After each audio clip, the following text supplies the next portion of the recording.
How to see your password on Roblox. Hello everyone, welcome back to our channel. In today's video, I'm going to show you how you can see your password on Roblox. It's super simple, so let's get started. First, you need to head over to your browser, and once you're in the browser, in the search bar, you need to type roblox.com.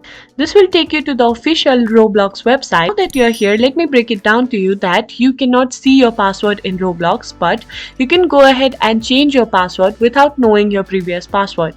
In order to do that, you need to simply go ahead and click on login. Then you need to go ahead and enter your username, email or phone that you have used to create your Roblox account. Here I'm going to simply use my username, and once you have done that, you can go ahead and click on forgot password or username option. Once you are here, you need to simply go ahead and enter the email that you have used to create your account, and once you have done it, you need to click on submit. And here you can find the mail from Roblox, and here you can see the reset password option. You need to simply go ahead and click on reset password. From here you need to go ahead and enter your new password, and then you can confirm your new password. Once you have entered your new password, you need to simply go ahead and click on submit. That's it. I hope you find this video helpful. If you did, please give us a thumbs up, subscribe to our channel, and I'll see you in the next video.